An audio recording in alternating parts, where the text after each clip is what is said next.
اب چلتے ہیں اپنے اگلے برج کی طرف جو کہ برج اسد، اور آپ کو بیان کریں گے کہ یکم سے 10 جنوری کا یہ عشرہ ان کے لیے کیا کچھ بیان کر رہا ہے۔ وہ افراد جو 23 جولائی سے 23 اگست کے عشرے کے دوران پیدا ہوئے ہیں وہ برج اسد کے تحت آتے ہیں۔ اس کے علاوہ وہ افراد جن کو اپنی تاریخ پیدائش معلوم نہ ہو مگر ان کا نام میم سے شروع ہوتا ہے تو وہ بھی برج اسد کے تحت آتے ہیں۔ وہ افراد جو روحانی حوالے سے یا اسٹروجیکلی کوئی بھی مشاورت چاہتے ہیں وہ ہمارے اسکرین پر دیے گئے نمبر پر رابطہ کر سکتے ہیں۔ انشاءاللہ تعالیٰ آپ کی ان معاملات کے حوالے سے بہتر رہنمائی کر دی جائے گی۔ اس کے علاوہ ہمارے اس چینل کو سبسکرائب کریں تاکہ چینل پر آنے والی تمام ویڈیوز کے بارے میں آپ کو نوٹیفیکیشن ملتی رہا کریں۔ اب بڑھتے ہیں ان کے اس عشرے کے حالات کے بارے میں کہ کیا کچھ ان کو اس عشرے کے دوران دیکھنے کو ملے گا۔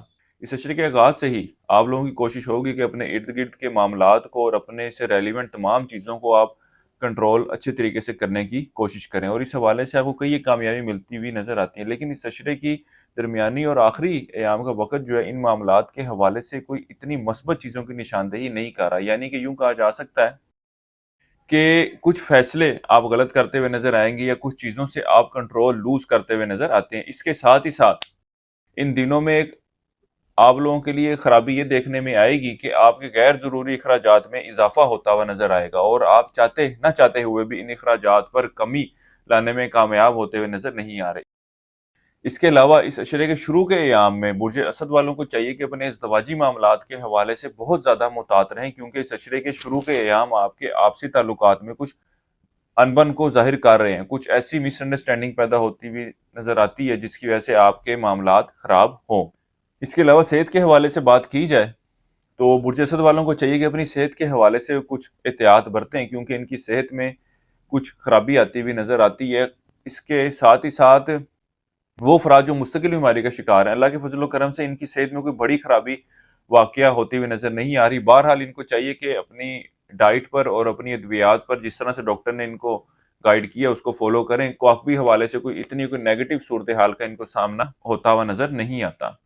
اس عرصے کا وقت آپ کے اندرون سفر کے لیے جانے کو ظاہر کر رہا ہے۔ اس کے علاوہ وہ کاروباری افراد جو کاروباری صورتحال کے حوالے سے کچھ فکر مند تھے، اس عشرے کے آخری ایام اللہ کے فضل و کرم سے کہ کاروباری صورتحال میں کچھ تیزی کو ظاہر کریں گے اور آپ اپنے کام سے کاروبار سے ایک اچھا منافع حاصل کرتے ہوئے نظر آتے ہیں۔ اس کے علاوہ اس عشرے کے دوران آپ اپنے اوپر کچھ سحری اثرات اور نظر بد کو بھی محسوس کریں گے۔ اس حوالے سے بھی آپ مشاورت چاہتے ہوں تو ہمارے اسکرین پر دیے گئے نمبر پر رابطہ کر سکتے ہیں۔ انشاءاللہ تعالیٰ ان معاملات کے حوالے سے آپ کی بہتر رہنمائی کر دی جائے گی کہ آیا آپ ان چیزوں کی شکار ہیں بھی یا نہیں۔